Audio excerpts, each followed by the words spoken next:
સુરતમાં અદ્યતન ટેકનોલોજીથી સજ્જ અને સ્પેશિયલ ડોક્ટરની ટીમ સાથે કામ કરતી સોરસ લેબોરેટરીની સુરતમાં શરૂઆત કરવામાં આવી છે. સોલ્યુશન અંડર વન રૂફના સ્લોગન સાથે અઠવાલાઇન્સ વિસ્તારમાં શરૂઆત કરવામાં આવી છે. આ લેબોરેટરીમાં નવા અદ્યતન મશીનો હોવાથી સમયનો વેડફાટ ઓછો થશે અને દર્દીઓને તાત્કાલિક રિપોર્ટ મેળવી શકાશે. સુરતમાં ડાયગ્નોસ્ટિક ક્ષેત્રે અદ્યતન ટેકનોલોજી સાથે શ્રેષ્ઠતાનો પાયો એટલે સોરસ લેબોરેટરીઝ. સુરતમાં શરૂ થયેલ સોરસ લેબોરેટરી સમગ્ર ભારતની અગ્રણી પેથોલોજી લેબોરેટરીઝમાંની એક છે. સુરતમાં શરૂ થયેલ સોરસ લેબોરેટરીમાં નવી ટેકનોલોજી અને દરેક ડિપાર્ટમેન્ટમાં સ્પેશિયલ ડોક્ટરની ટીમ સાથે વિઝન જેનેટિક ટ્રાન્સપ્લાન્ટના પરીક્ષણની સાથે અવેરનેસ વિશે પણ કામગીરી કરવામાં આવે છે. આ લેબોરેટરી શરૂ કરવાનો મુખ્ય હેતુ એ છે કે જે રિપોર્ટ્સ માટે લોકોને રાહ જોવી પડતી હોય છે અને રિપોર્ટ બાદ નિદાન થતું હોય છે, એ રિપોર્ટ નવી ટેકનોલોજી અને ડોક્ટરની ટીમ સાથે થોડા જ કલાકમાં કરી શકવાથી દર્દીઓને જલ્દી સારવાર મળે છે. આ અંગે સોરસ લેબોરેટરીઝના ફાઉન્ડર ડોક્ટર હસમુખ બલરે મીડિયા સમક્ષ જણાવ્યું હતું કે આ લેબોરેટરી અમે હાલમાં શરૂ કરી છે, જેનો મુખ્ય હેતુ સોલ્યુશન અંડર વન રૂફ છે. આ લેબોરેટરીમાં અલગ પ્રકારના તમામ રિપોર્ટ્સ કરવામાં આવે છે. સુરતમાં અને ગુજરાતમાં ઘણી વખત દર્દીઓએ અમુક બીમારીઓના રિપોર્ટ અન્ય રાજ્યમાં અથવા અન્ય દેશમાં મોકલવામાં આવે છે, જેથી તેનો ખર્ચ પણ વધારે થાય છે, તો સાથે સમય પણ બગડે છે અને ઘણી વખત તો રિપોર્ટ આવતા સમય લાગવાથી દર્દીઓને સમયસર સારવાર પણ મળી શકતી નથી. સુરતમાં હવે એક જ જગ્યાએ ગંભીર રોગોના રિપોર્ટ થોડા જ કલાકમાં થઈ શકે તે હેતુથી આ સોરસ લેબોરેટરીઝની શરૂઆત કરવામાં આવી છે. ડોક્ટર કિન્નરી નાયકે કહ્યું કે આ અત્યાધુનિક સુવિધા વૈશ્વિક સ્તરે સચોટ અને સમયસર નિદાન સેવાઓ પ્રદાન કરવા માટે બનાવવામાં આવી છે.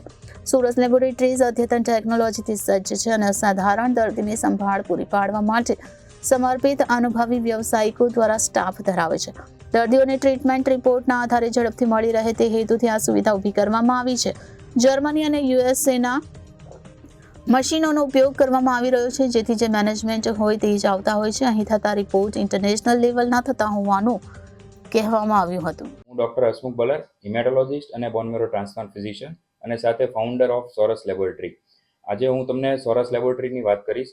આ લેબોરેટરી અમે રિસેન્ટલી એસ્ટાબ્લિશ કરી છે અને આ એસ્ટાબ્લિશ કરવા પાછળનું રીઝન એ હતું કે એક અંડર વન રૂફ, એક રૂફની નીચે જે પણ દુનિયાની અંદર જે પણ ઇન્વેસ્ટિગેશન થાય છે, જે સ્ટાન્ડર્ડ થાય છે, એ બધા અમે એક જ બિલ્ડિંગની અંદર કરી શકીએ. એટલે આ લેબોરેટરીમાં અમે immunology, transplant, immunohistochemistry, cancer diagnosis, microbiology, flow cytometry, genetic, genomics, જે ટાઈમની બધા જ જે ટેસ્ટ જે ઇન્ટરનેશનલ લેવલે થઈ રહ્યા છે એ અમે અહીંયા અત્યારે કરી રહ્યા છીએ.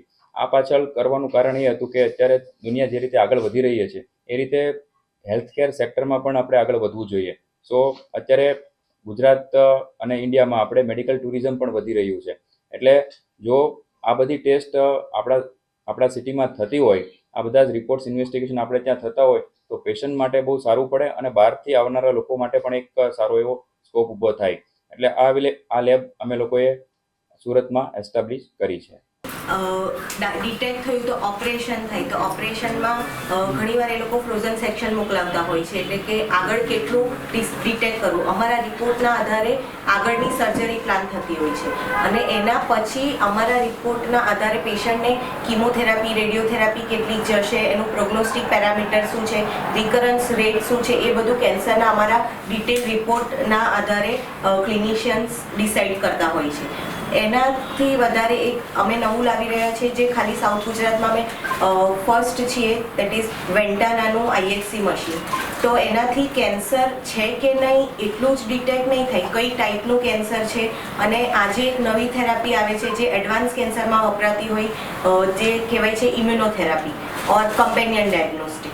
તો એ બધામાં બી એ દવા પેશન્ટને અસર કરશે કે નહીં એના માટેનું જે ટેસ્ટ થાય એ અમારા આ મશીન પર થશે. Reporter Arvind Rathod, Janadesh news, Surat.